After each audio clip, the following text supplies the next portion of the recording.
Welcome to the Ho-Ho Show. Rated the #1 most listened to podcast on Pluto. So join us now as we discuss news, politics, current events, and so much more. So clear the airways and strap in as we defend the Constitution, because freedom matters.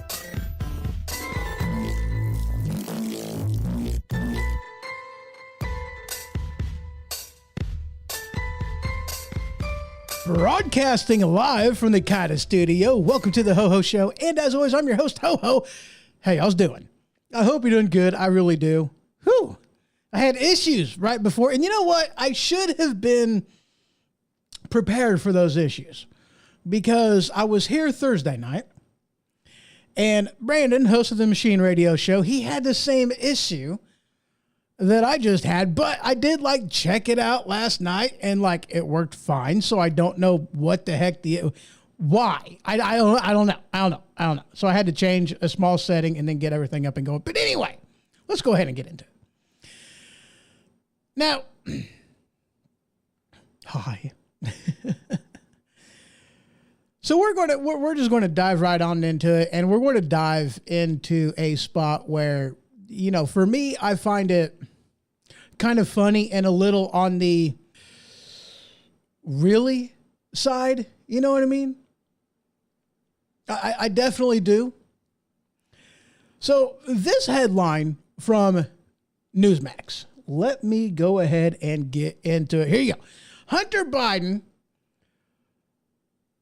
flight to child support hearing cost upwards of $55,000. Oh. When I read that, I thought that said fight. And so that makes it to where, yeah, anyway. So yeah, for those of you who don't know, Hunter Biden has been in a custody battle, well, not a custody battle, a child support battle with him and the person whom he, the baby mama. Okay. The baby mama.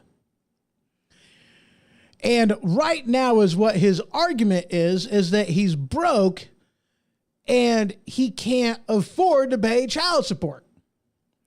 And right now it's $20,000 a month payment is what he's saying he can't afford. Now this is coming from the guy that was paying $50,000 a month rent to his dad on a home that he was living in where classified documents were found, box loads of them. But, that's neither here nor there, right? That doesn't matter.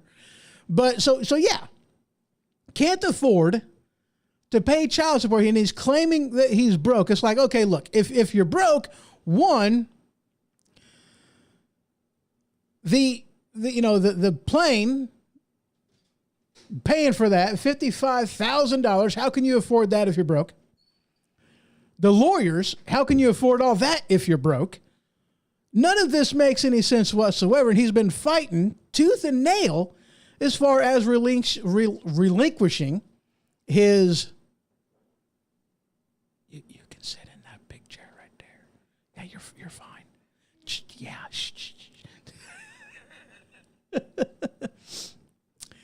But he's been fighting tooth and nail as far as giving up his bank statements and whatnot, because the courts are wanting to look at his bank statements to see what it is you can afford, which is kind of like standard practice, whenever it comes to child support. I know here in Illinois, our laws over here are kind of janky, and there's really no justice with it, I mean, they could basically charge you whatever they want to. Even if that means is all you can afford is one package of ramen noodles a day to eat on, and that's all you can afford, then they don't really care. They will charge you whatever they feel like charging you based off of whatever the mother says that she needs. Our system over here is kind of, screws the dad. But this is kind of ridiculous. Hunter Biden saying, oh, I can't afford it because, yeah, whatever. Good times, right? Moving on. This headline from the Washington Free Beacon. I had to kind of laugh at this one. I really did. Because the ridiculousness of this is staggering. Okay. The headline says Joe Biden and the impossible task of refilling America's oil reserves. The impossible task, huh? Uh-huh. Might I remind you that, he started draining the oil reserves in order to drive the price down, to make everything look better before the midterm elections. That's what he did. He didn't want people to suffer quite so bad. And now we're going to start refilling it when price per barrel is really freaking high. Because whenever, not that terribly long ago, during Obama's during Trump's administration, he was wanting to refill the oil reserves too. I think we were half to 3/4 fill on that one. And hello, Dave, over there in YouTube land. Good to see you. He said, Biden is such an idiot. I know he is. He's absolutely a fool. But that's what he was doing, though. He was using the oil reserves to drive down the price. I mean, this is the thing. How in the world did we all let this happen? Yeah, that's a question I ask myself every single day. I mean, it really is. It is like how? I mean, really. But, the strategic oil reserve, I had trouble saying that. The whole point of this is to help out basically military during times of war whenever we are having a hard time importing or producing oil. That's the whole point of it. Okay? So that this way the military can still function. That's what the whole point of the strategic oil reserve is. What Biden decided that he was going to do was just use it to drive price down to make it look better for the Democrats during the election.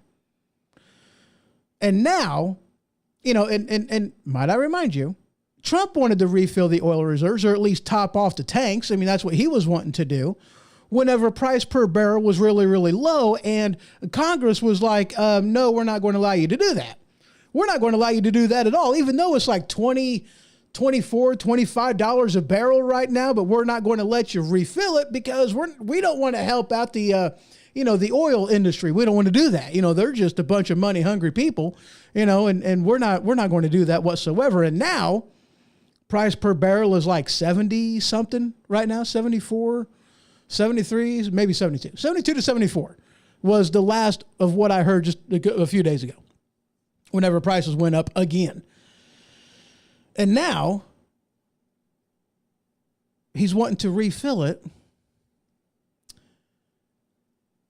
not benefiting American workers since, the Biden administration decided to shut everything down, turn off our ability to produce by canceling land leases and, everything else what he did. So now instead of benefiting American workers, now he's wanting to refill it at $72, $74 a barrel and benefit people that hate us. Makes perfect sense, doesn't it? That perfect sense to me. Gee, how can anybody question the man's brilliant, whatever. I think you all get the point on that. Moving on. This one I seen coming. This one I seen coming. We're moving on, by the way. This headline from the Huffington Post. Fox News axes investigative unit following Dominion voting system settlement. As if we didn't know this was going to happen. I got to be honest with you. I was extremely disappointed whenever Fox News just decided to settle. Instead of allowing this to go through court. Instead of basically forcing Dominion to, what's the word I'm looking for? Defend their machines. Okay. Bring up the papers, bring up everything and say, this is how they are supposed to work. And then, this is how they were actually working, because there was discrepancies in here. As far as the Dominion, they can sue me. I don't care. I ain't got nothing to give them. It's fine. So, but they weren't supposed to be connected to the internet, but yet they were connected to the internet, even though they wasn't supposed to, because they really wasn't well protected against hacking. And that was one of the problems that some people were saying might have happened, but we really don't know because we've never seen an audit on the systems whatsoever. That's more or less what the whole thing revolves around. And instead of asking the question in court, now granted, I get it. It would have been skewed with most of the places here. Wrong button. It would have been skewed with most any courtroom they would have went to. I get it. The proof lies in the hands of the prosecution. You're innocent until proven guilty. I get that. And as it should be, right? We're supposed to be innocent until proven guilty. And it's really hard to prove something is the way that it is if basically you can't prove it is what it is. But I mean, there's still like stuff that they have found, proof and evidence so far, and of which case, and this is kind of what it amounts to, okay? With what little information we have been able to get as far as the Dominion machines and how they, come on, guys. Let's be honest about this. These things were made by a company in Canada. Canada.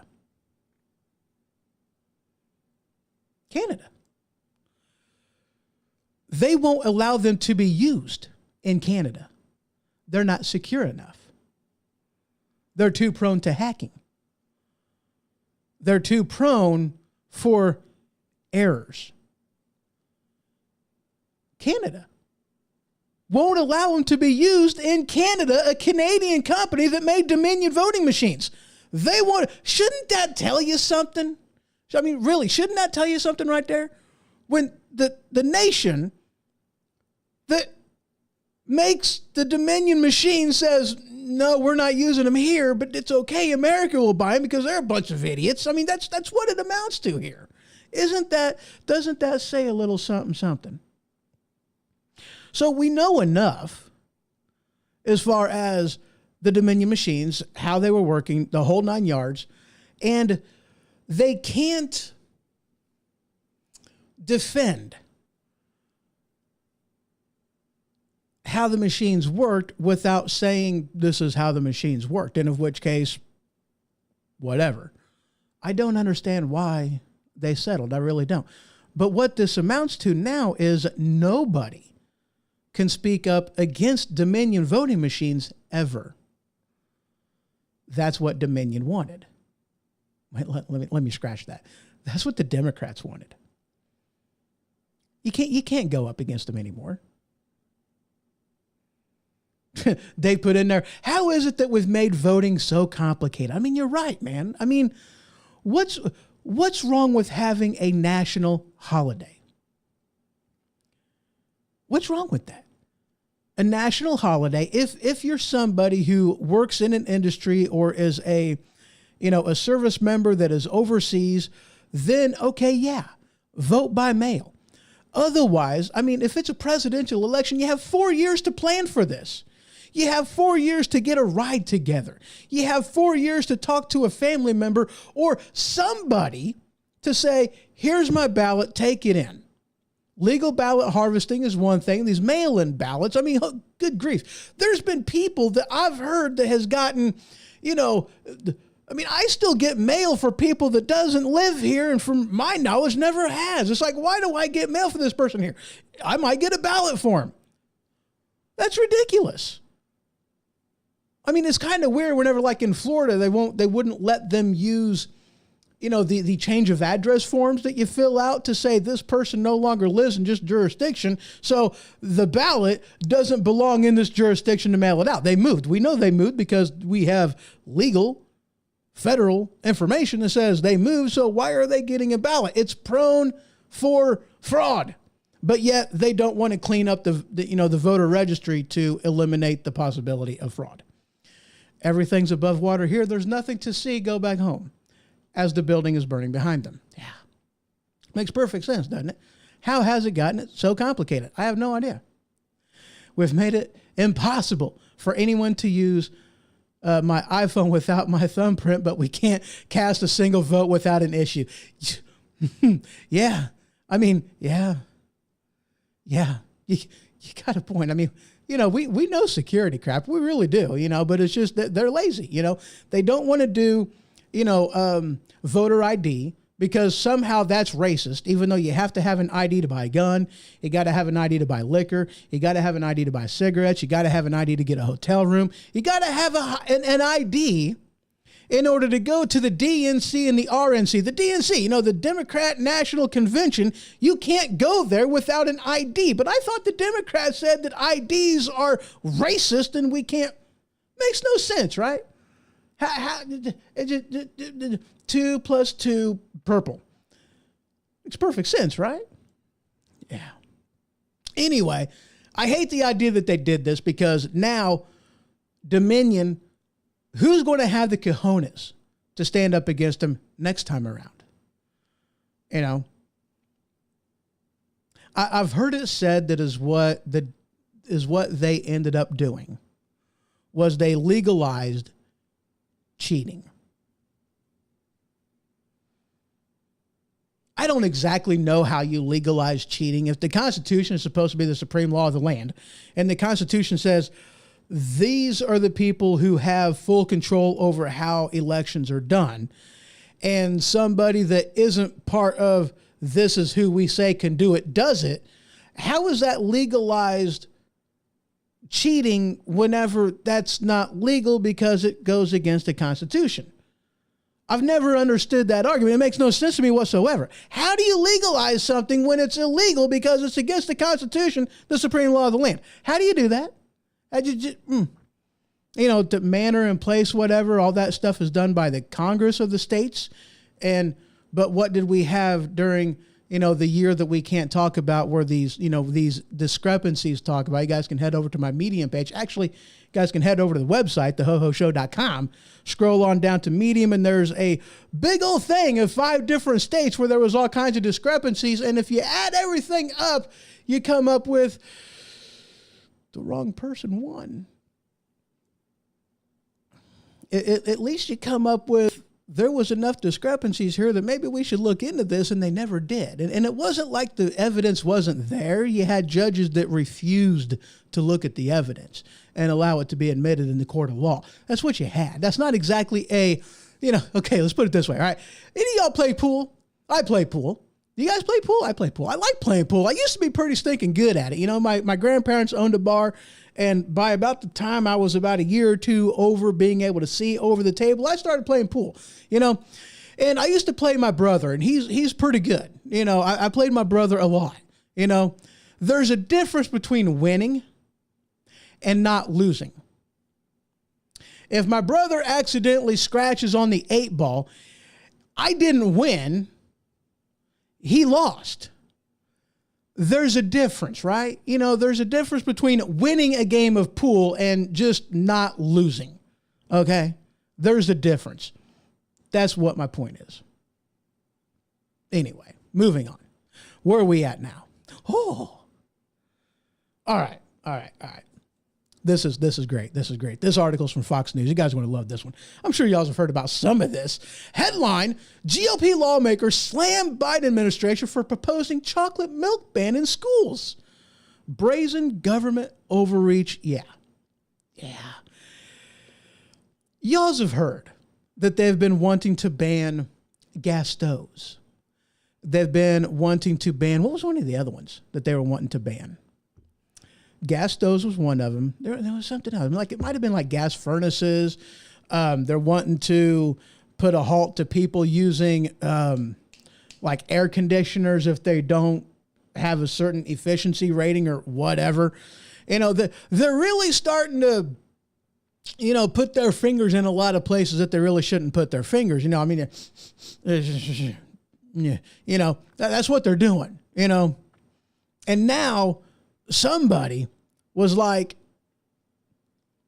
there's too much sugar in chocolate milk and strawberry milk and banana milk. We're no longer going to allow that in the schools. So they're going to ban anything but white milk in the schools. White milk. Is that racist? It seems to me like there's a racist thing in there somewhere. You know, we can't have chocolate milk. We can't have red milk. And we can't have yeller milk. All we can have is white milk. You know, that's kind of like, you know, whenever they were banning Aunt Jemima, they were banning the Indian on the land of lakes. And the only thing that they ended up, you know, they took away the Indian. They kept the land just like a white guy. Yeah, I heard the jokes.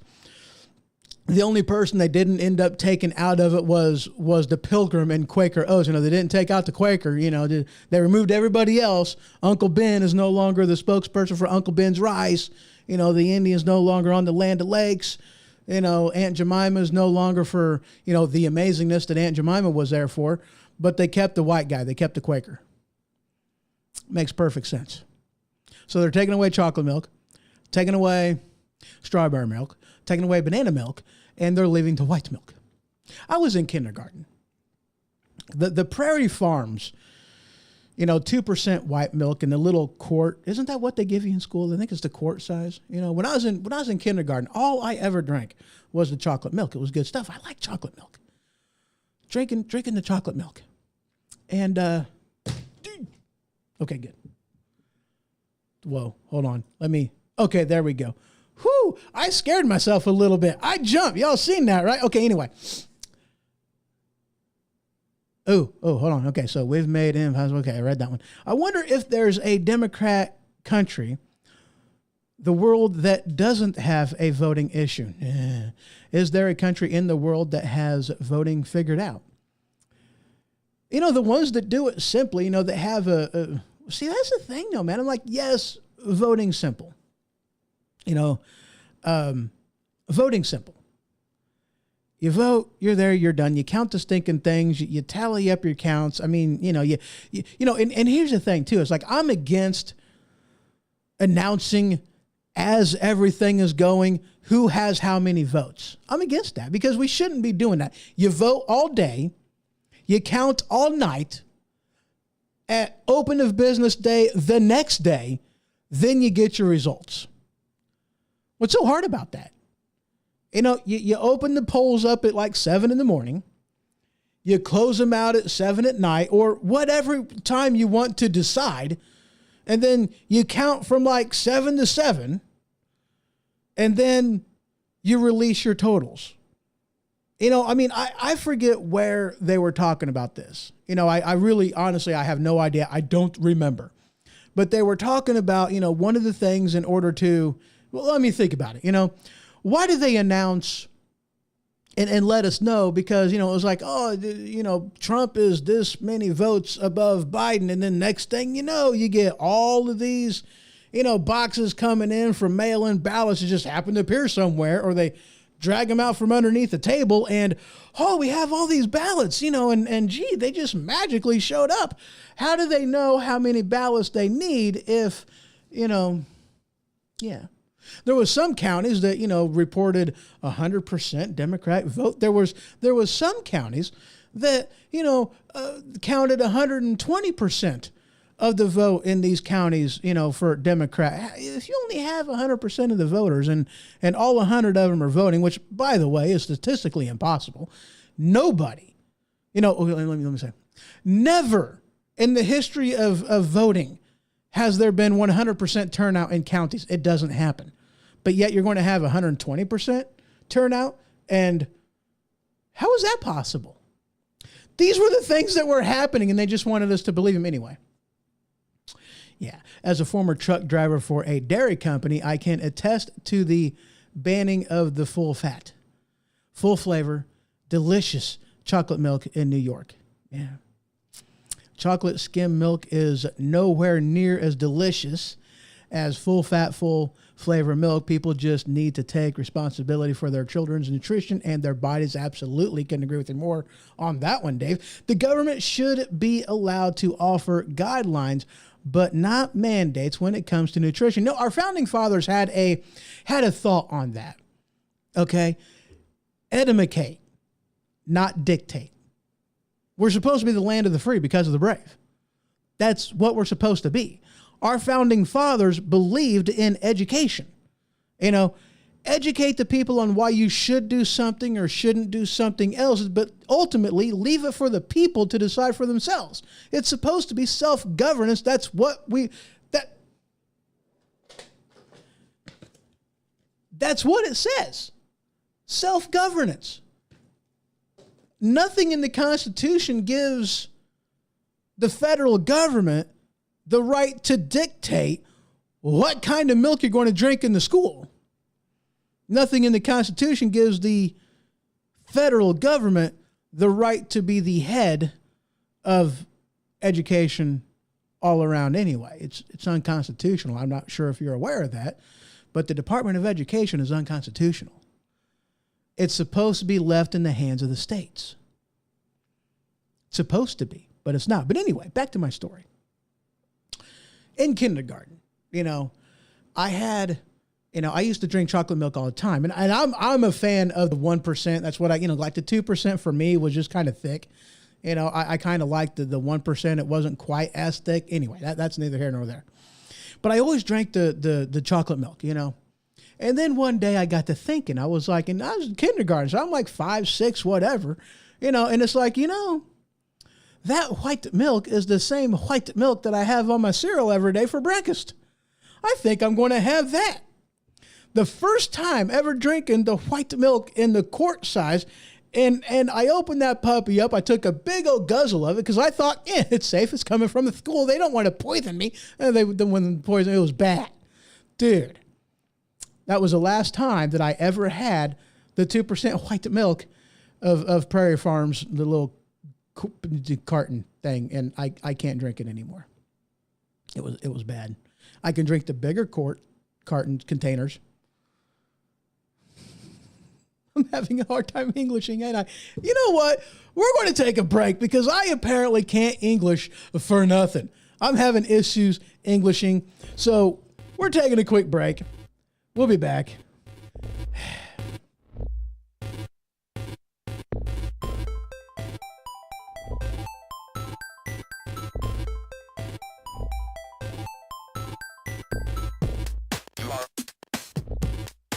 You are correct. You are correct.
Have you ever had an ailment that a normal over-the-counter remedy just couldn't fight? If this is the case, then boy, have I got the solution for you. Tussin. That's right, Tussin. Cough? Tussin. Cold? Tussin. Runny nose? Tussin. Itchy watery eyes? Tussin. Broken leg? Tussin. Tussin is the ultimate cure-all, guaranteed to stop anything that ails you. Tussin. Available wherever OTCs are sold. And we're back. How y'all's doing? You know, all right. Dave put in here, he goes, for that matter, and yeah, we're jumping back to the last topic right quick. For that matter, how's it possible we can ban full fat, full flavor chocolate milk, but still allow tobacco products? Okay. There's a reason behind that. Okay. All right. You see, all right. I think most of you know by now. I vape. I still love getting into arguments with people on what is in vape, because it kind of cracks me up. Coming from somebody that, I used to make my own stuff. And I did that because I was curious. And it was kind of ridiculous. It's like, I can make a bottle of this, label that was printed, the bottle, all the ingredients and everything myself. I buy this in a store and I'm paying like $25. I make it myself legit. 100 ml bottle, it's less than $1. Under $1 to make it myself. That's including the bottle. That's including the label. That's not like a label printer or any of that kind of stuff. That's just a label, the paper for the label. That's the bottle itself. That's the actual ingredients, but you still got to mix it. That's the part that's a pain in the butt because you're talking a milliliter that you're putting in something. It gets a little cumbersome to mix it yourself, but it can be done under $1 for a 100 ml bottle. When you go to the store, you're paying a minimum of like $20+.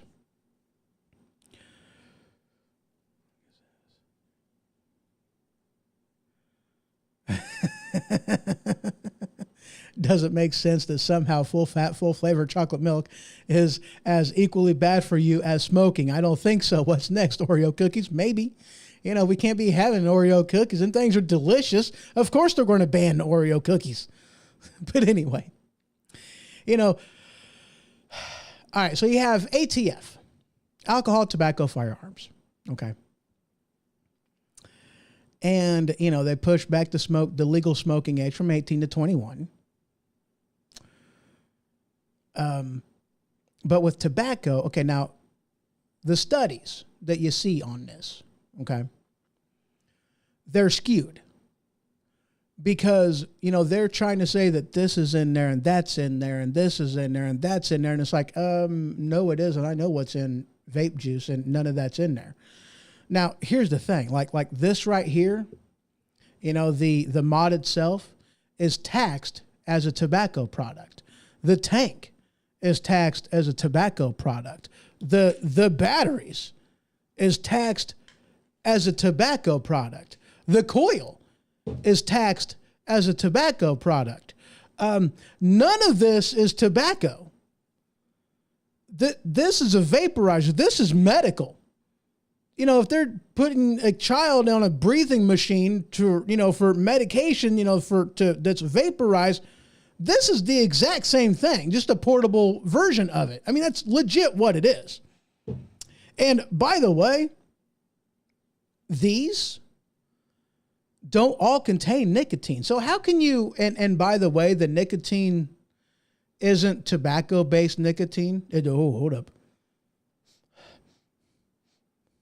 Got a sneeze coming. Okay. There we go. All right. So anyway, the nicotine that's in here isn't even a tobacco-based nicotine. It's a vegetable-based nicotine, but yet they still, anyway, that's neither here nor there. And yes, I've done my fair share of research and all the studies that has been done. You need to look on who does a study, because if the study was paid for by the federal government, well, they don't want these things to succeed. You want to know why? Because the federal government invests heavily in tobacco bonds. they invest heavily in tobacco bonds. Why would they want vape to succeed? They wouldn't. I mean, this is another example. Thank you, Dave. He put bless you. I appreciate that, sir. But of course, they don't want the vape industry to succeed. Okay. They don't want that at all because they invest heavily in tobacco bonds. That's something that you can invest in, and the federal government does. They're using testing that is not even case relevant situations, like they're going to hit it or use it in a way that is completely unsafe. And nobody, I'm not even going to say nobody in their right mind would use it the way they use it in the study to get the horrible effects that they're getting. None of that anybody would do. I mean, it's entirely like they're full of Bravo Sierra. Let's just put it that way. Okay. And if it's a study that was paid for by Philip Morris, the company that basically owns Marlboro cigarettes, they don't want them to succeed either. So of course they're going to do things in such a way with methods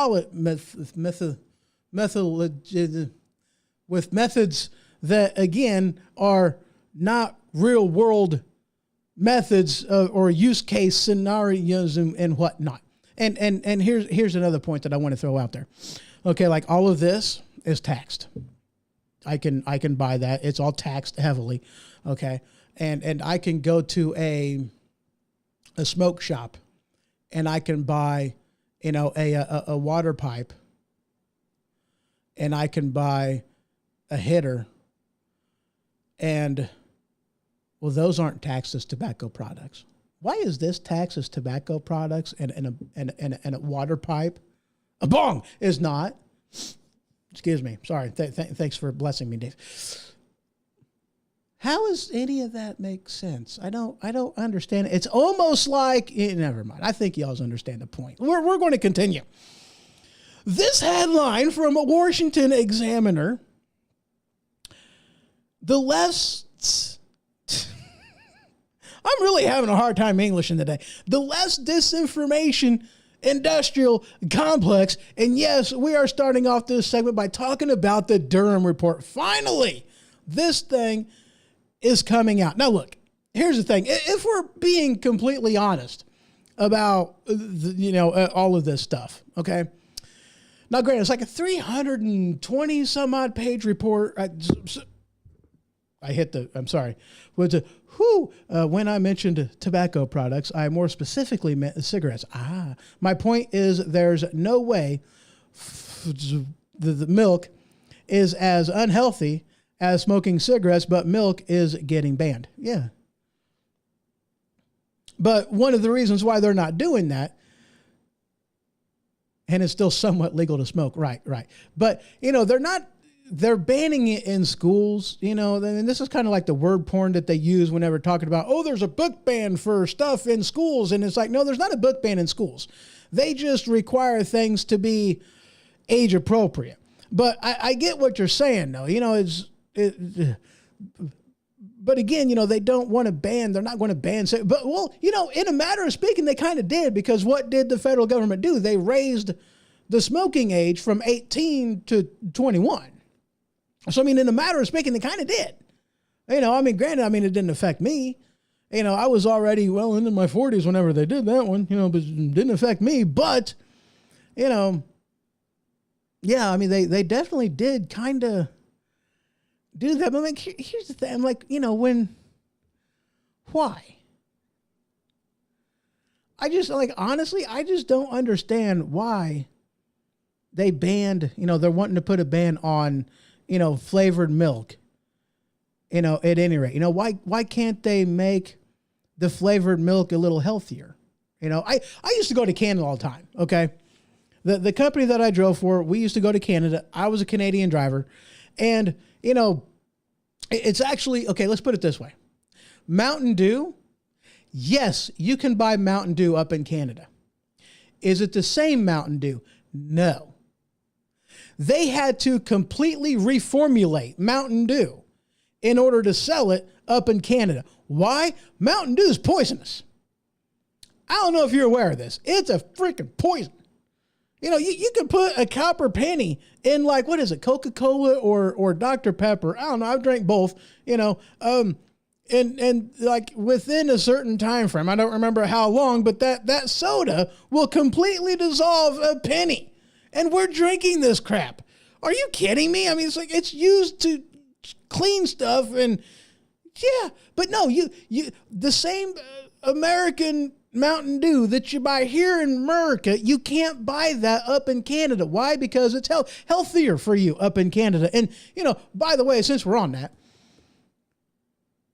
whenever we had the issue with the Similac and the formula, baby formula, when we had the baby formula shortage, you know, well, one, they didn't have a baby formula shortage down in, you know, the border because, you know, heaven forbid, they don't allow a mom with a nursing baby not to have formula for their child, but to hell with that, you know, actual American citizens that pays taxes, but, you know, whatever, that's neither here nor there. They would not allow a company that was a European company to import their formula into the United States. Do you want to know why that actually ticked me off as much as it was? Because that European baby formula was so much healthier for you than the crap we sell here. It's not even funny. I mean, you heard what I said about Mountain Dew being sold up in Canada. They reformulated it so that it was, I'm not going to say healthy for you, but it wasn't as bad. You know, that's like saying that you can't import Canadian Mountain Dew to the U.S. They don't allow it. They probably don't. I have no idea. But either way, they wouldn't let this European formula maker import to the U.S. because it was too healthy.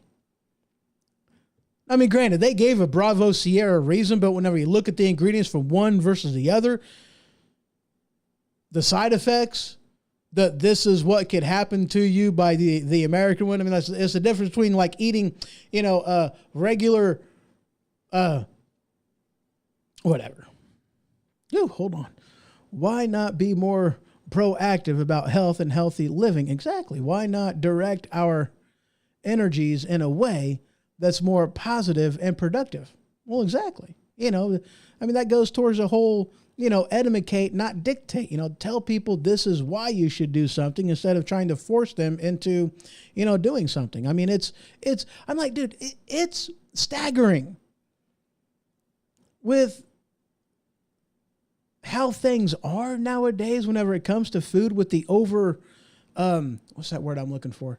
Over processed everything. I mean, the amount of chemicals they put in stuff, the amount of hormones they put in our everything, you know, the cows, the milk, the chickens, you know. I mean, if you look at a picker of a chicken from like 30 years ago to today, it barely looks like the same animal. No. It's ridiculous. The amount of stuff that we pump into the bird to make them like really, really big so that this way, you know, you get more meat off of lesser chickens. I mean, the size of a carrot today is ridiculous. I mean, that's just the growth stuff that they do, the everything else. And it can't have a great, you know, it's like these people are using like 20 pounds worth of, you know, plus grow stuff and anti-bug stuff in there. Fertilizer. Thank you. Yeah. Man, I'm doing good, aren't I, today? Yeah, this is great. But, you know, with all that stuff they're putting on there, and they're going to say that, no, none of this has negative side effects on the people that are eating the carrot, even though the carrot's like 20 times bigger than what it was back in the day, but yet it has like barely the nutrition value in it. Whatever. Government never considers adding and providing good stuff. Their thoughts are always to take away or stop. It's a strange way to think. You got a point, sir. You absolutely have a point. So back to this Washington Examiner headline. the less disinformation industrial complex. And yes, I am speaking of the Durham report. Now, here's the thing with the Durham report. For those that have kind of been paying attention since day one, which I know there's been a lot of information that has, been finding its way out, and if you're not listening to, mainstream media, CS, NBC, CBS, NPR, CNN, and the like, MSNBC, CNN, CBS, yeah, okay, all them guys. If you're not paying attention to them, and you're kind of doing more independent media sources, yeah. Or at least, the Patriot Channel, 125, Sirius XM, I listen to that all the time too. If you're plugged into them kind of places, then you know way more than the average Joe. You really do. If you're listening to the mainstream media, social media, places like that, then, you might not know a whole heck of a lot, but there's been a lot of information that has been coming forward. And the Durham report is 320-ish pages, 20-something, I think, 320-some-odd pages. And it's there's been a lot of information coming out as far as so many questions. The deeper they dig, the more they're like, what the heck's going on here? Okay. Yes, Donald Trump was acquitted with all of the impeachments that had happened because Donald Trump was exhaustively investigated by the FBI. Who wasn't exhaustively investigated by the FBI? Oh, yeah, Hillary Clinton. Even though it was like, yeah, she broke the law. She did. We don't think she meant to. We don't think she did it for personal gain or anything like that. But it's like, wait a second. You destroyed, government property. You wiped away things. You destroyed SIM cards. You destroyed hard drives. You used bleach bit, which nobody heard of until you did it. Yeah, you knew exactly what you were doing. That's intent. And what happened to her? Nothing. All these things were verified and validated that, yeah, Trump was in the clear. He's acquitted. We did find Russia collusion. However, the Russia collusion was done by Hillary Clinton and the DNC. The FBI assisted because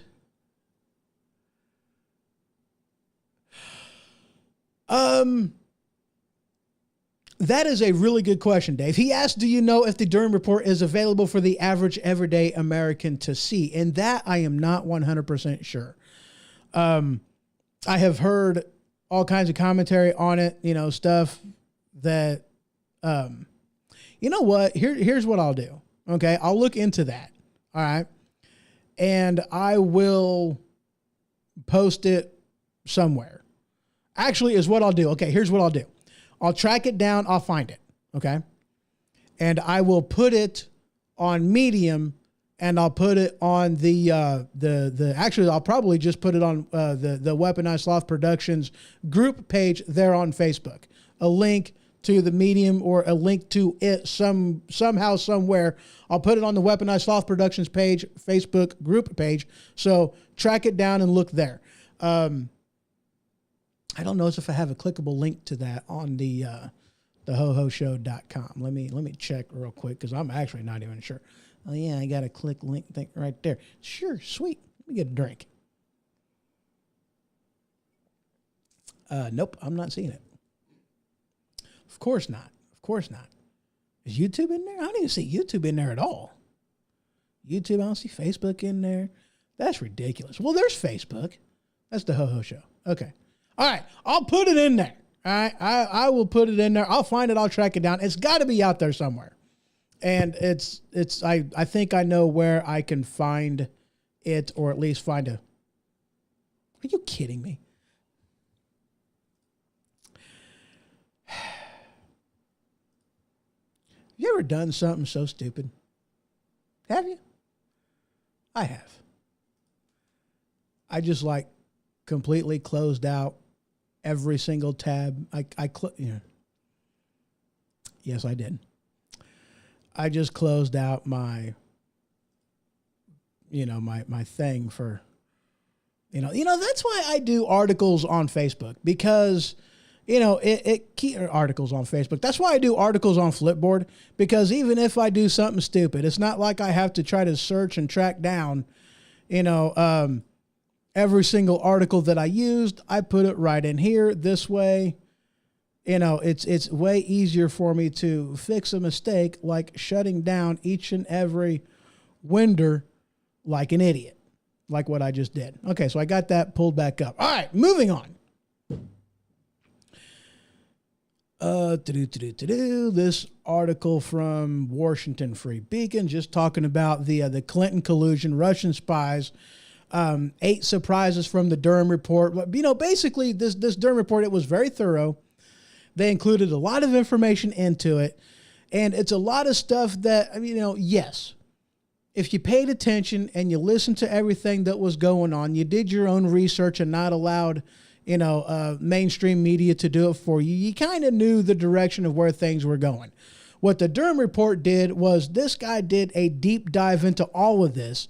He tied everything together and tied it up real nicely into a bow. Now, here's the thing. Just me being honest. So what? So what? Is Hillary Clinton going to go to prison? No. Did she break the law? Yeah, several times over, actually. With the mishandling of classified information, with the FBI broke the law. Nothing's going to happen from this. This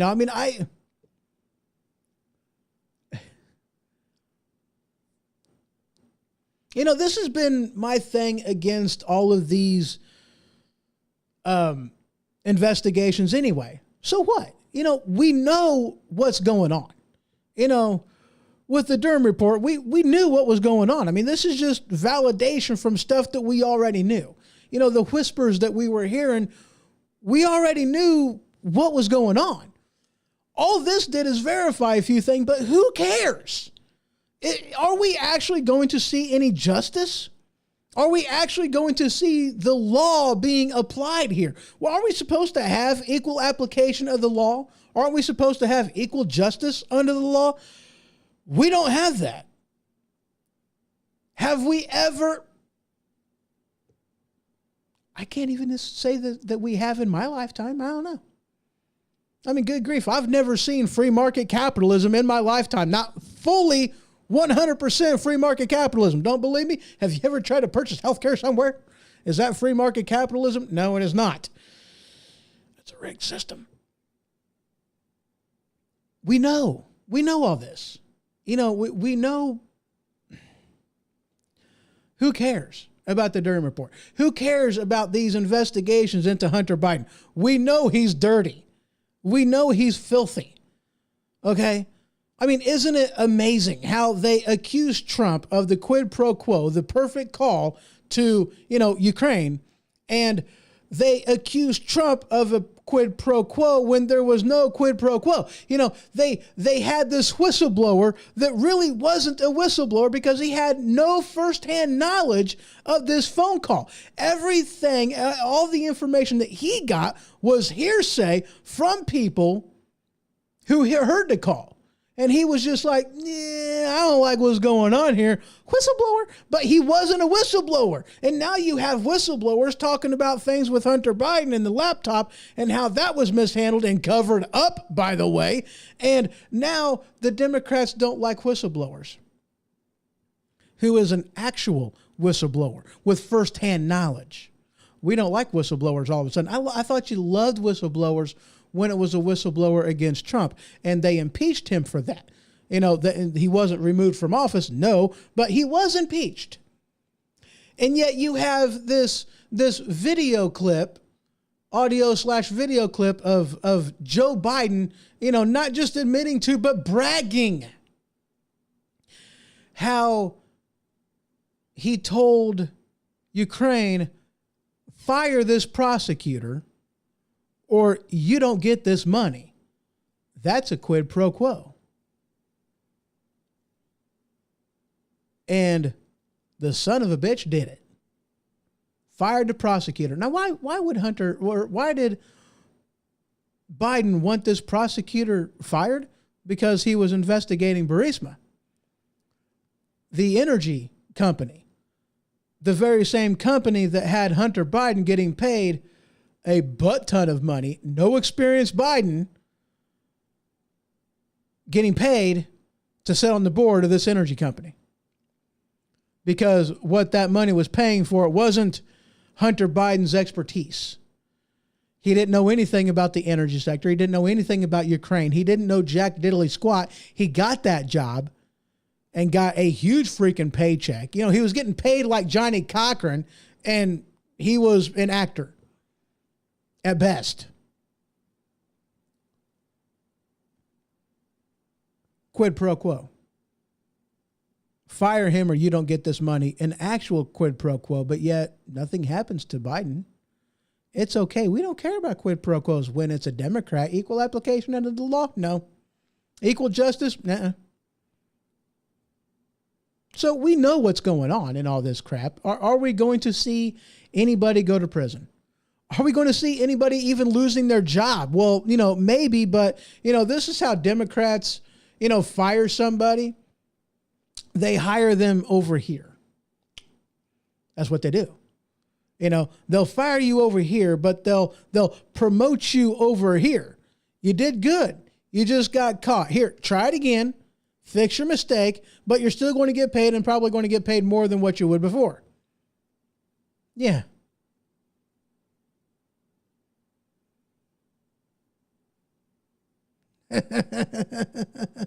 Exactly, Dave. He goes, Biden admits and jokes about getting the prosecutor fired, and then he laughed.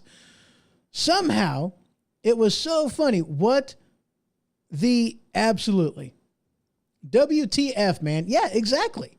But yet they impeached they impeached Trump for saying, there's been corruption in the political sphere of Ukraine. And, maybe you might want to look into that. There's really nothing I can do over here because the FBI is political. So there's really nothing I can do here. Maybe if you looked into it over there. That's what that consisted of. Here's the money.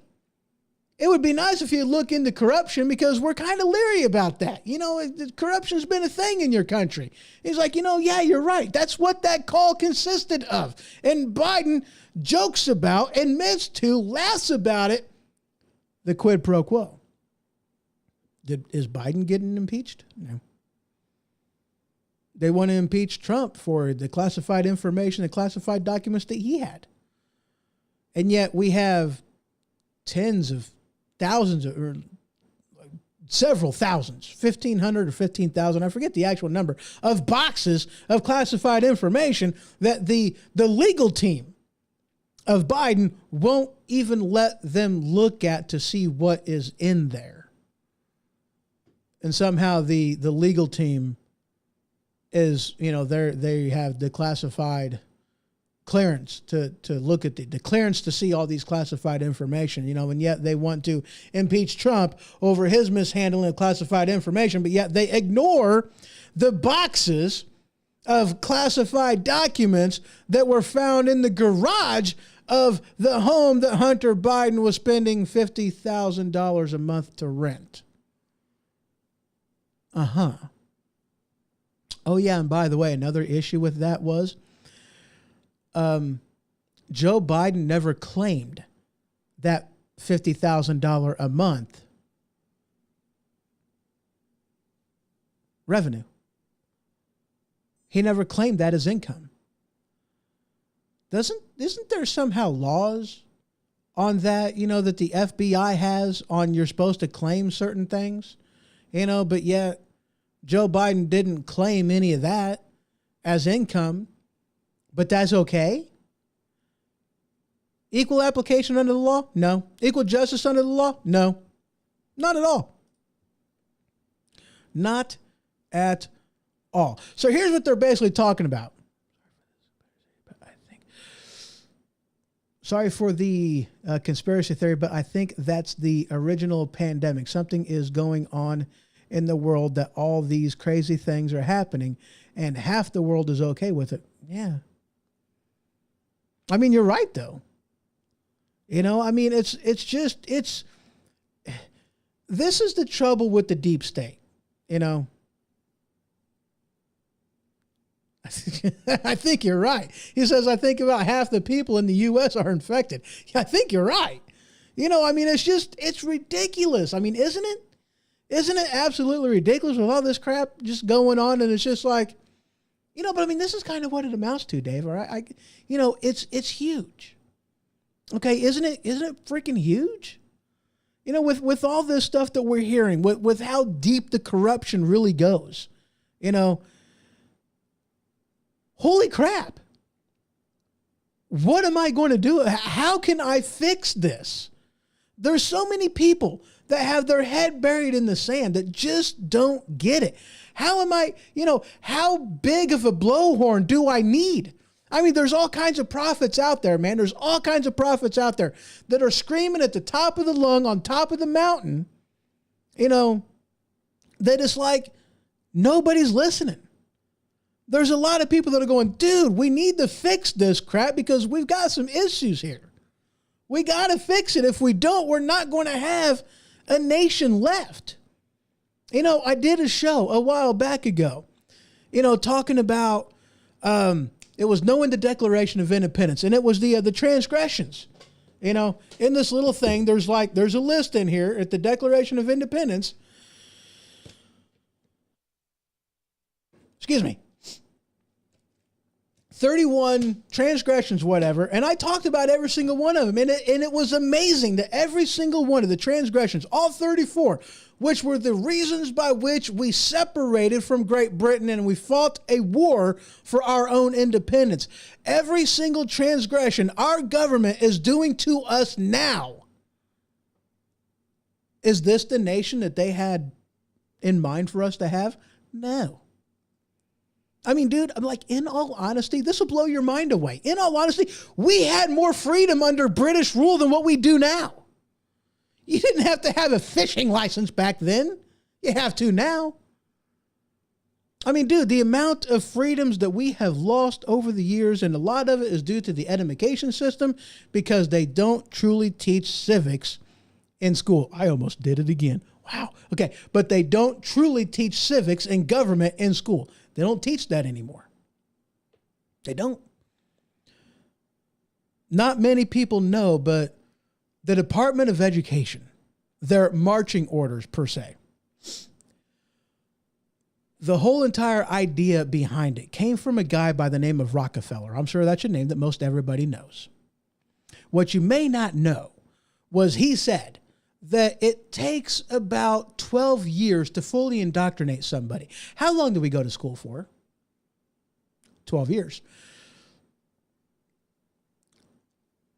But it's deeper than that. He didn't want an educated person. He wanted people that would do as they're told, sit down, shut up, and be good workers. He wanted to dumb down society. That's what the whole point was. That was the mind behind the formation of the Department of Education. That's kind of like people ignoring the founding of Planned Parenthood. It was eugenics. The whole point was to get rid of black people and the undesirables, which is why most of them are found in the inner cities. Margaret, what the hell was her name? Margaret, that's not right. Margaret whatever was the founding person of that. But yeah, that was the whole point of, you know, the Planned Parenthood. It was to kill blacks and undesirables. And yet we're supposed to be okay with Planned Parenthood. You know, the founding of the Department of Education by Rockefeller with the whole entire thing of indoctrinating people, not education, indoctrination. And yet we're supposed to be okay with this. But we don't know because we've never been taught. We've been taught to be a good follower, not a good leader. Who's the leaders? Those in Washington. Yeah. So there you go. There's the Durham report. Nothing is actually going to happen. Why are we wasting our time with the investigation? I really have no idea. There's a lot in there, 320 some odd pages. I will get into that, and I will post that over on, actually, you know what? I'll end up posting it on, I'll post it on the Weaponized Sloth Production Facebook group page. I'll post it on the Ho Ho Show page, and, over there in Facebook. I'll do that. I'll probably even put a post over on Twitter. So if you're following me on those various locations, you can head over there and check that out. That's where I will be posting that. So we're going to go ahead and take another quick break. When I return, we're going to be talking about, where did that go? I talked about the milk already, and then got into the Durham report. Oh yeah, we're going to be talking a little bit about this debt ceiling crap because that's hilarious. Talked about the Hunter Biden laptop, that scandal and whatnot. I'm not getting back into that. We are going to talk a little bit about the bans because we got into that a little bit. But yeah, we're going to be touching base on this thing with the debt crisis, ceiling, and whatnot, and that'll be the end of it. So just a couple minutes, and I will be right back.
Have you ever been so full of it your eyes are brown? Have you ever sat on the toilet but nothing comes out? Is a box of frosted shredded wheat just not doing the trick? Well, have I got the ultimate solution for you? Tide Pod brand colon cleanse. See, Tide Pod brand colon cleanse is that particular product that will break through the sphincter like the Kool-Aid man through a brick wall. Oh yeah! No more irregularity, no more cramping, just good old nice flow. That's right, Tide Pod brand colon cleanse. Please use responsibly and use at home. This is a fast-acting product now available in Tropical Punch. And we are back. How y'all's doing? All right, so we're going to be talking about this whole debt ceiling crisis, okay? All right, now we got a few places we're going to be touching base on, but okay, let's get a few things straight, okay? We have a Constitution. The Constitution is supreme law of the land. The Constitution says clearly that all bills for generating revenue, all money bills must originate in the House of Representatives. Not the Senate, not in the executive branch, but in the House of Representatives. Now, there's a reason why. At the writing of the Constitution, where where things were planned out, you had the House of Representatives, which was so many representatives per, it was a per capita, per however many thousands of people, that's when you get a representative. Okay. So there's like 430 some odd, 435? 435 representatives, something like that, I think. I think so. So you have states with, more populated states gets more representatives in the House of Representatives. Less populated states gets fewer seats in the House of Representatives. And then you have in the Senate, now this is where things get a little interesting, because the Senate was originally appointed by the state legislature, of the various states. They were appointed. And then the 17th Amendment? I think it was the 17th Amendment. Reversed course on that and said instead of having them appointed by the state, they're going to be voted by popular vote. And I have to disagree with that entire move. That was not the correct move to make. And here's why. The United States of America is not a nation of people. Yeah, I thought I'd get your attention on that. The United States of America is not a nation of people. We are a nation of nations that has people in it. There's a difference.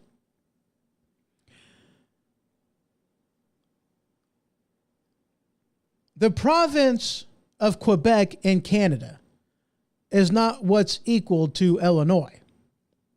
Illinois equals the country of Canada. Illinois is a country. Okay.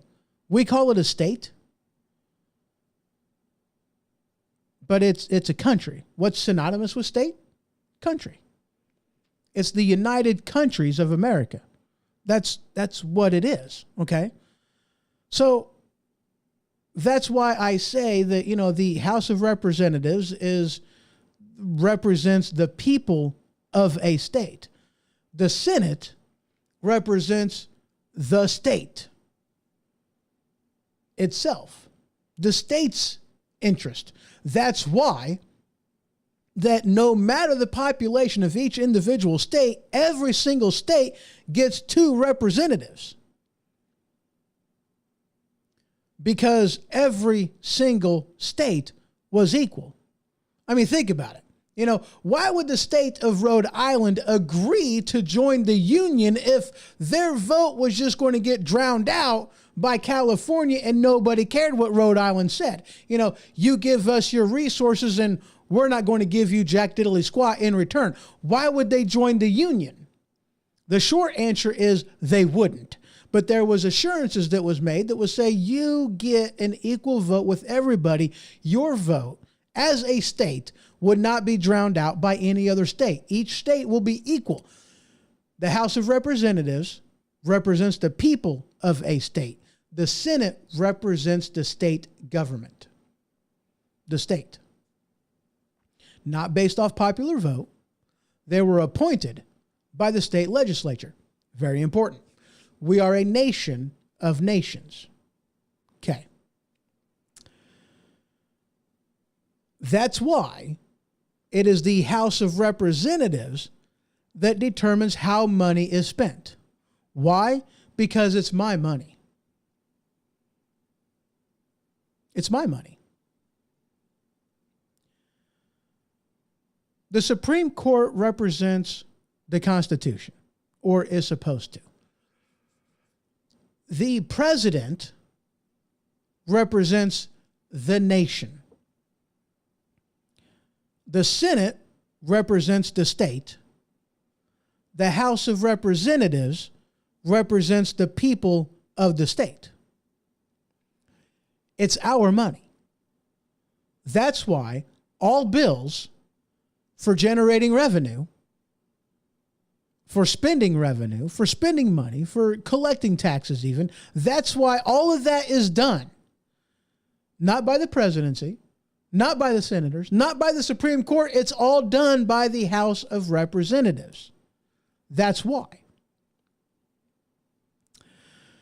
Now, that's not to say that, the Senate can't put their 2 cents in. Absolutely, they can. It's a free country. Why not? That's not to say that the president can't put their 2 cents in. Absolutely, why not? It's a free country. Why not? They can. There's nothing wrong with that. However, just because the president makes a demand on, the money that is going to be spent doesn't mean that he has the right to dictate how money is going to be spent. It's not his money. It's our money. There was a time in our nation's past, not so long ago, that if you didn't have skin in the game, you weren't allowed to vote.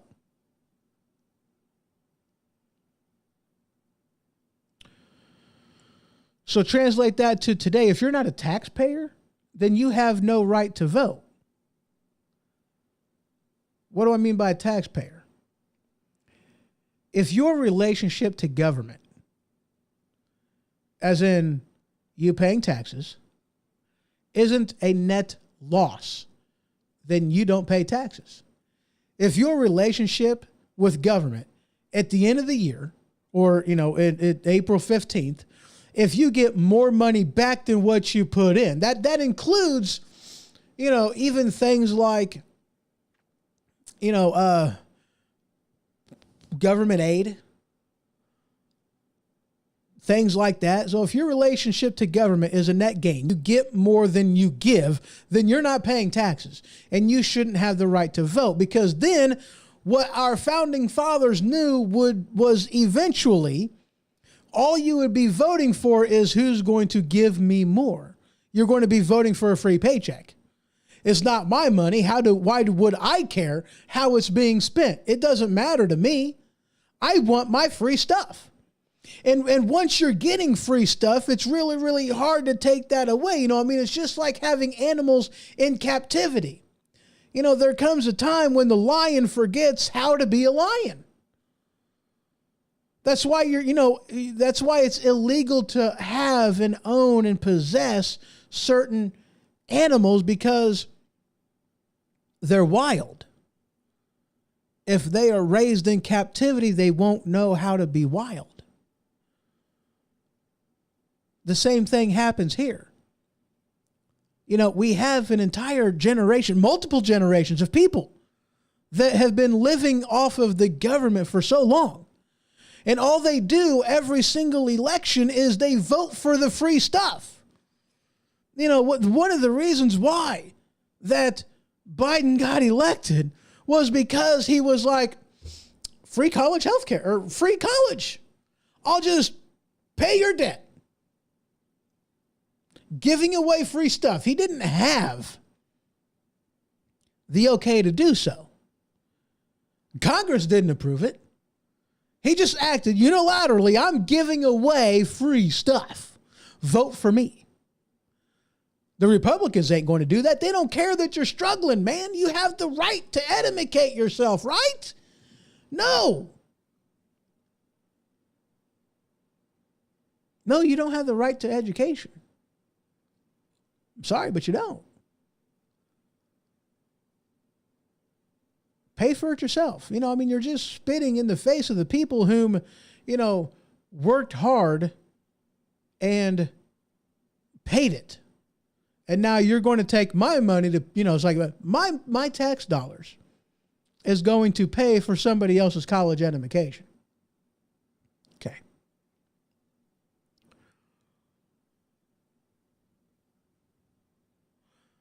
So we have a debt crisis.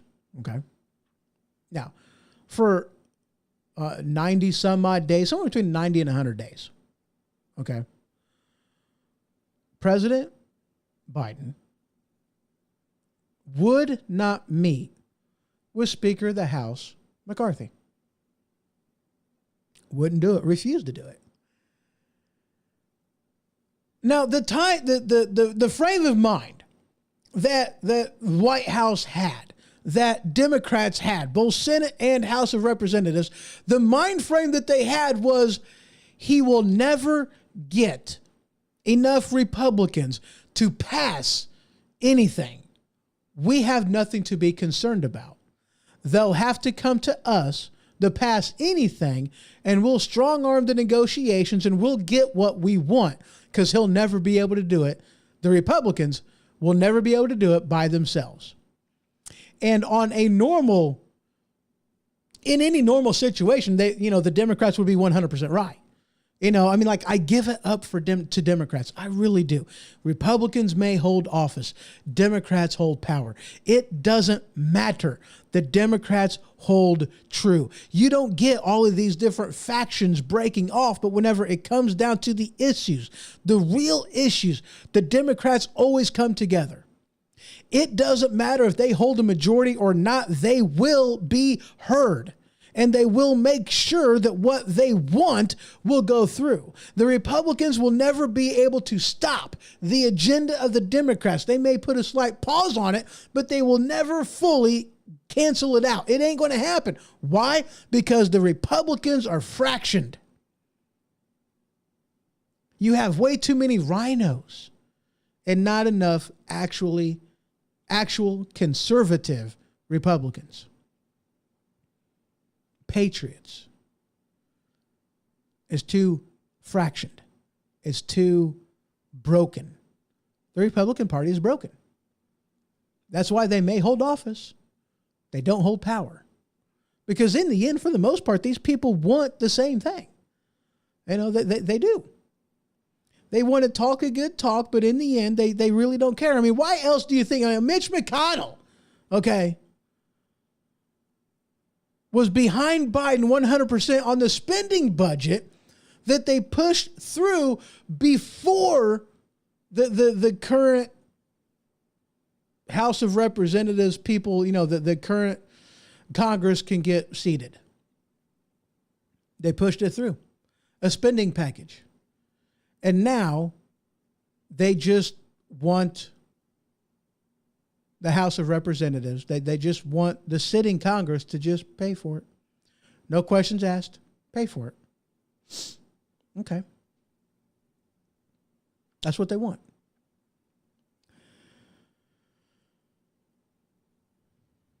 Now, here's the thing. Okay. Come the next couple weeks. Okay, sometime in June or July, I don't remember. I think it's in June. We run out of money. But that's a lie, though. We're not actually running out of money. I don't know if you're aware of this, but the IRS receives each and every month a butt ton of money. Okay? So that doesn't mean that we run out of money and we can't pay anything after that. That just means that we run out of money to pay for everything. We still have money coming in, but they're just going to have to budget where that money is going to go. So are we going to pay for the things that we need to pay for, or are we going to pay for the things that we really have no business paying for at all? Like, for instance, this headline, crap. Okay, here we go. This headline from CNET: Biden administration gives $3 billion for rooftop solar accessibility. Yeah, they just give money away. We have a debt crisis going on, and this is what they're going to do. We're going to give $3 billion away. Picking and choosing winners and losers, and we have a debt crisis, and we're going to give more money away. We don't have the money to give away, dude. We got to do some budgeting. We got to be fiscally responsible. Why is that such a hard thing to ask? I don't know. This headline from, excuse me, sorry about that. I found a new source of stuff, and it's Ground. And they do things kind of neat, and I'm kind of getting into it a little bit, and I just started looking into it, but this headline, this article is from Ground, and it's Biden tells G7 leaders U.S. will support effort to train Ukrainian pilots on F-16s. Now, don't get me wrong, all right? I'm all for Ukrainians win, okay? I'm all for it, don't get me wrong. But we're in a debt crisis. We need to learn how to be fiscally responsible. We don't have money for this. We are over $31 trillion in debt right now. And that's not even counting the unfunded liability that we have that they're not talking about that whatsoever. And that's upwards of over $130 trillion. Talking about their responsibility to pay Social Security. They're responsible to pay, the VA, and responsibility to pay, all of the pensions and all of that kind of stuff. The things that can't be touched, but yet they want to try to say, as in the left are trying to say that, they're going to stop paying Social Security payments. And no, they're not. That's in the unfunded liability. That's getting paid for. They can't stop payments to that. But yet that's the fear mongering that they're doing to try to get you and me to call up our representative and say, you need to just go along to get along like Mitch McConnell does. Good old Mitch and good old Romney. That's what you want. That's what you need to do because my Social Security check is in jeopardy. No, it's not. Don't allow yourself to be lied to. The fear mongering is actually going on from the left because they want to pay for these things that the federal government aren't even supposed to pay for, like we'll pay for your student debt. You see, what they want to do is stop giving you your Social Security check. That's what the left wants to do. That's the reason why they're bringing it up, because if it was up to them with this debt ceiling crisis, they wouldn't make any more payments to the VA. They wouldn't make any more payments to your Social Security. They wouldn't make any more payments to any of these pensions, nothing. They wouldn't make these payments at all. But you want to know what they will do? Fund gender studies in Pakistan. They'll fund, this headline with, giving Ukraine this. You know what they will do? Where'd it go? They'll fund the rooftop solar accessibility things. That's the type of thing that they will still do with the money. But they don't want to make the payments that is actually necessary to function government the way it should be functioned. That's what they don't want to do.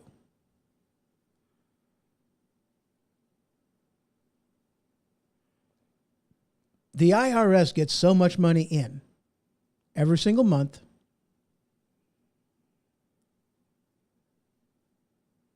What we have doesn't have anything to do with a revenue problem. We get enough tax money in. The problem is they want to pay for things that we're not supposed to be paying for. What amendment is that? The 16th Amendment, maybe? I don't remember. I don't remember the amendment, but there's only certain things that, yes, they have the ability, they have the right to tax your income. Yes, they that's an amendment that's in there. The income tax is a thing. There's nothing we can do about it outside of outside the amendment process, a convention of states. There's nothing we can do about that. It is what it is. Okay. But there's only certain things, like 5 or 6 things, that they are really legally allowed to tax you for. Everything else, they're not actually allowed to tax. They're not allowed to tax you to pay for gender studies in Afghanistan. That's not one of the things that they're allowed to tax you for, but yet they do it. And they just expect you to shut your mouth, know your role, shut your hole, deal with it. We got elected. That gives us full reign to do whatever the hell we want to with your money. No, it don't. That's why there's limitations put on government, and there is freedoms acknowledged by the Constitution. They know what they're doing is wrong, but they also know that they'll get away with it because we'll let them. As long as as long as they get their free stuff, then they'll be allowed to do it. Right? I mean, isn't that what it amounts to? It is.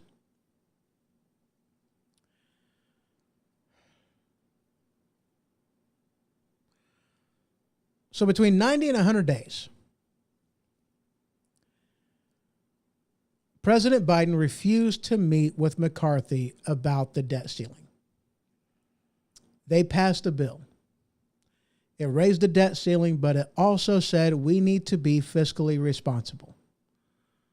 This ain't about spending, this isn't about revenue. We don't care about your 87,000 IRS agents that you hired. We don't need to fund them because we've saved, 4.4 or $4.3 trillion over the course of the next 2 years by putting us on the budget of 2020, I believe. Maybe it was 2022. That's the budget that they put us on. That's the spending budget that they put us on. And that wasn't good enough for Biden. It's like, no, you are going to fund everything that I'm telling you to fund, and that's all there is to it. I want a clean bill. This is what Biden said. I want a clean bill. What does that mean? I want one page, one sentence. The debt ceiling is either going away or you're just going to raise it. There's going to be no cap on payments to anything. It's just going to be, we raise the debt ceiling to whatever, to pay for everything they want paid for. And it's next year's budget. It's not even this year's budget that they're doing this on because they've already spent last year's budget. Dumping trillions and trillions of dollars into the economy, and he's lying to you. They're trying to say that, we're going to lower taxes and we're going to increase spending and somehow that's going to give us $7 trillion extra. I'm going to lower the debt by $7 trillion by fully funding everything and then some. Increase spending, lower the taxes. And somehow that means a savings of $7 trillion. That's what Biden says. If that's what your claim is, Mr. President, then why is it that McCarthy in the House of Representatives, the Republicans, passed a bill that said we're only going to lower at 4.7 trillion and you don't want to have anything to do with it? Wait a second. 7 trillion in deductions over a 10-year period. 4.7 or 4 point whatever trillion dollar savings over the course of 10 years. But you won't sign the 4 trillion, the McCarthy bill. You want your bill. Wait a second. If this is going to kill the economy, kill governments, kill everybody, we're all going to die. If you pass a McCarthy bill that only cuts $4 trillion, how come is it that you want to cut 7 trillion, over 7 trillion? But that's okay. Wait a second. What? Math. Wait a second. Wait a second. What are they not telling us? I know what they're not telling us. See, they're including COVID spending. And they want the COVID spending crap permanently put into the budget. But yet, we're not going to spend it. Instead, we're just going to hold it back. And there's your savings. Increase everything else. But we're going to be spending money here, permanently added into the budget, even though the COVID is done, man. Title 42 expired. We're done. No more pandemic. Even saying the WHO and the CDC, the pandemic is over. But Biden wants it permanently added into the budget just so he cannot spend it and say, look at all this money we're saving. That's what they're not telling you. Why else would they say that $4 trillion savings is going to kill the economy when 7 point whatever trillion dollars saving the economy is a good thing? That's what they were not telling you.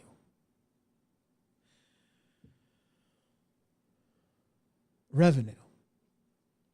House of Representatives. This headline here from Fox News. Speaker McCarthy's secret weapon in the debt ceiling negotiations is paying off. You want to know what that secret weapon is?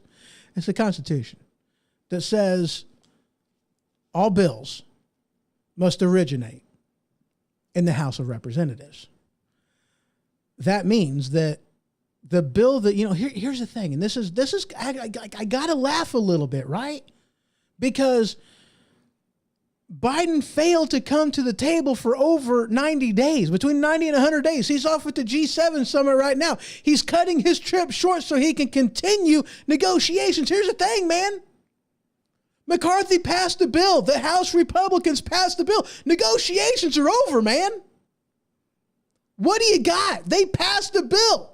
Nobody thought they'd be able to do it. I didn't think they would be able to do it. Somehow McCarthy got it done. Is it perfect? No. But it was compromise. It was compromise. Nobody's going to get what they want. Everybody's going to walk away from the table a little upset, a little unhappy, getting a cactus shoved up in there, but at least they're going to use lube. Everybody's getting something. The debt ceiling is getting raised, but there's also going to be cuts to spending. We've got to get spending under control. $31 trillion in debt. It's come to a point to where, or at least it's about to come to a point within the next few years, spending is going to be, our national debt is going to be $50 trillion. How are we going to make that payment? Are you kidding me? Why do you think they keep raising the interest rates? Because they keep printing money and printing money and printing money that we don't have.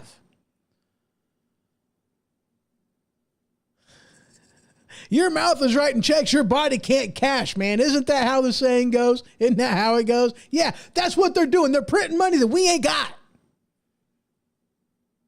$50 trillion within the next 5 or 10 years. If Biden has his way, that's the situation we're going to be in. Former President Donald J. Trump said, we might as well default now because it's going to happen sooner or later. It's going to happen. We can't keep up this trajectory. And guys, do you even realize what is going on right now on the global stage, on the world stage? Do you even realize what's going on?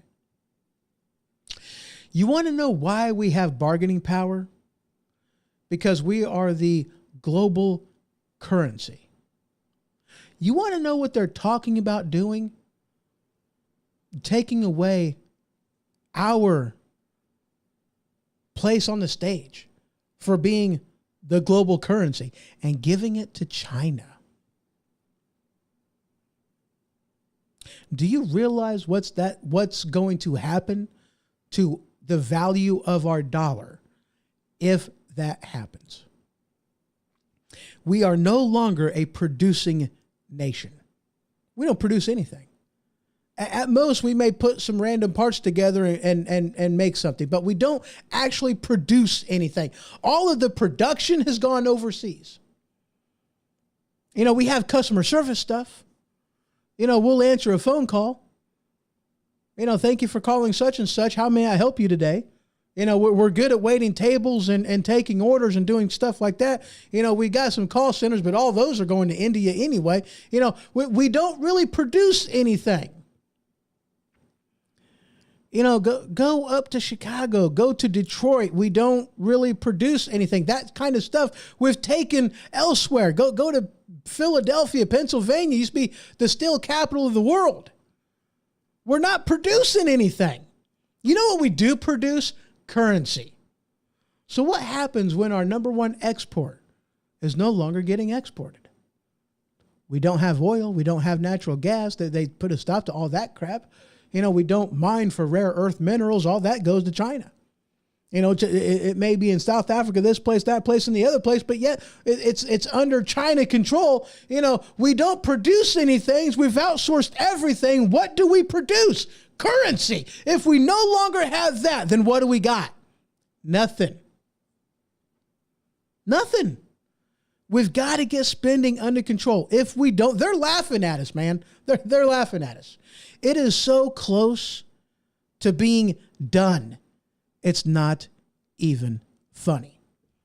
If we continue this crap, it's I hate to tell you.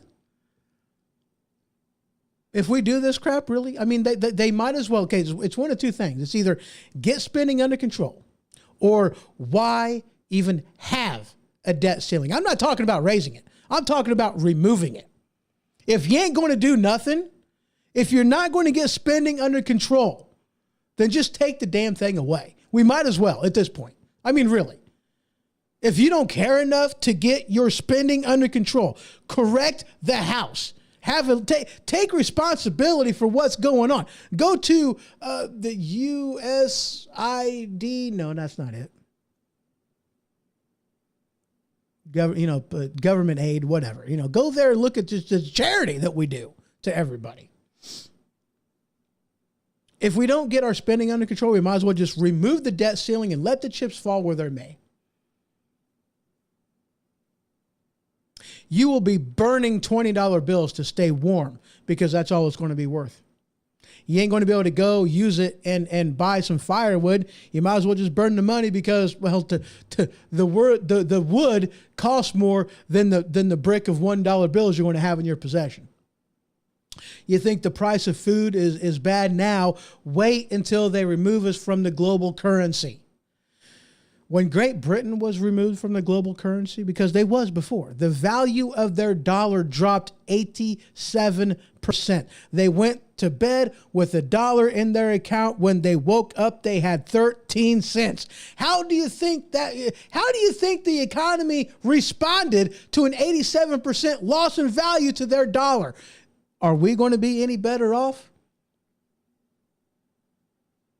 We have out of control spending of the federal government. They don't care if Social Security is paid. They don't care if the VA, our veterans, are taken care of. All they care about are the illegal aliens that are crossing the border illegally going to have a place to sleep tonight. We're going to give them gender affirming care. We're going to lop off whatever they want lopped off. We're going to make sure they have the best medical money can buy. To hell with American citizens.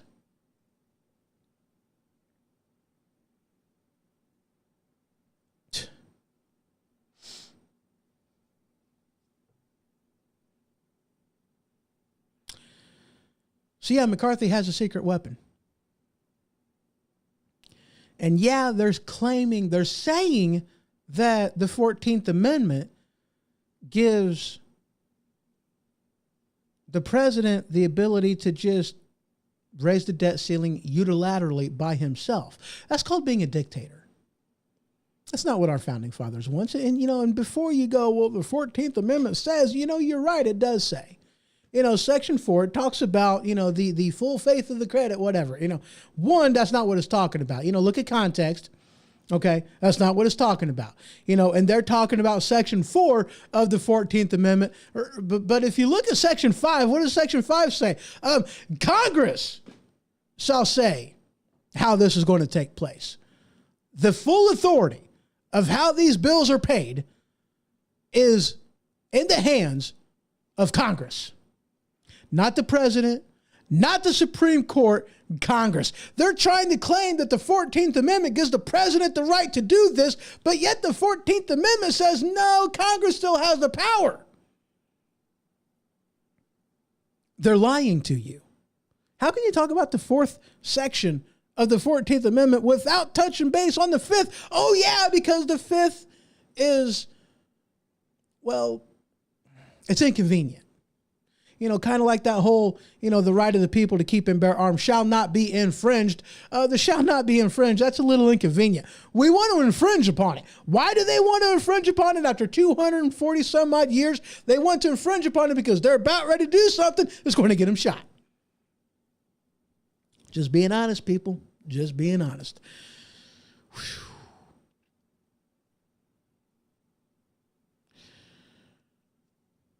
There's a movie I watched a long time ago, and there's a line in there that is, boy, howdy, is it relevant. The movie is Ghost. The actor that is speaking is Whoopi Goldberg. The line that she says is, "Molly, you in danger, girl." We's in danger. If we don't wake up and hold our elected officials' feet to the fire, we're not going to have a nation left. I mean, I can't put it any clearer than that, people. I really can't. I wish I was speaking hyperbolic. I wish what I was saying was a lie. I wish that I'm just making a bunch of noise, but man, pay attention to what's going on. We're in danger. We're in danger. If we don't get something accomplished quickly, just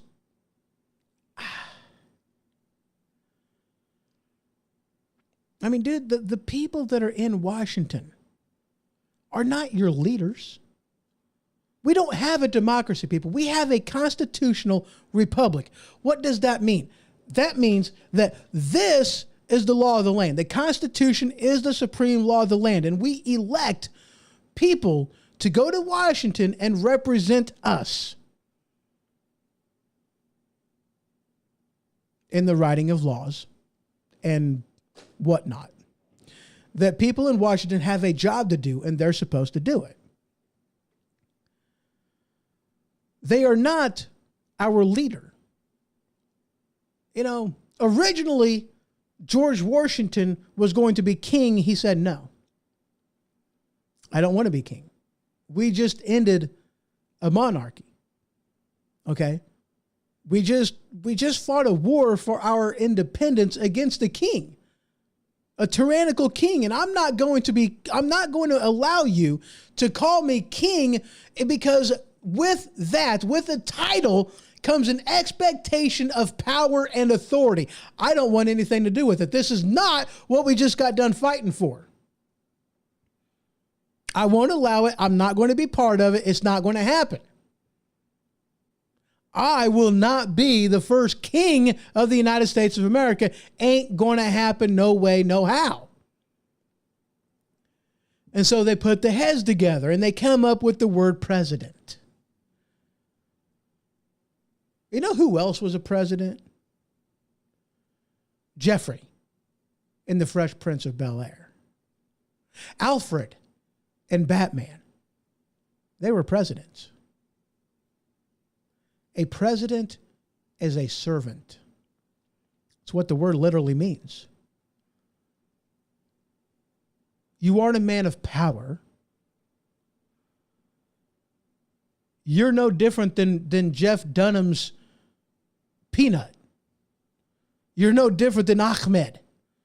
You're no different than Walter. He's a dummy.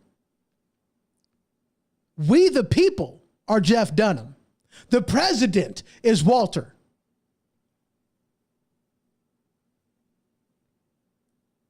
Walter doesn't have a voice of his own. I know. I'm talking behind the scene. I'm opening up the curtain, right? You know, it's the president isn't, the wonderful Wizard of Oz. The president is just, a figurehead. We, the people, are the man behind the curtain that are supposed to be controlling this thing called government. Are we controlling government? No. We lost our representative government. The president isn't a leader. He is a servant to us. That's how the Constitution was written. That's what it is. I ain't lying to you. Look it up. I ain't going to lie to you.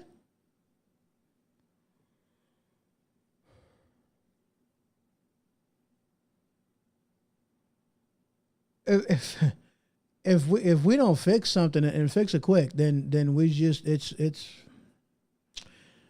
if you're not going to get spending under control, here's the bottom line. If you ain't going to get spending under control, then we might as well just hang it up. Just put an end to the debt ceiling. Let the chips fall where it may. I hope you have your bug out bag ready. I hope you know how to plant crops. I hope you have enough power to run your cell phone because, you may or may not be able to, you may or may not be able to. Are you going to be able to pay your power bill? Are you going to be able to go to the gas station and get fuel to run your generator? I mean, what's your options here, right? I don't know.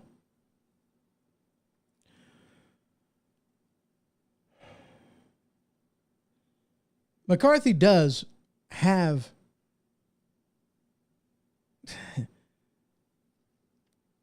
now here's the thing. This is what's going to happen. Okay. Can I give you a little hint as to what's going to happen?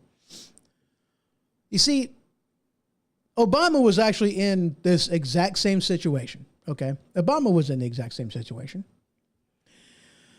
And the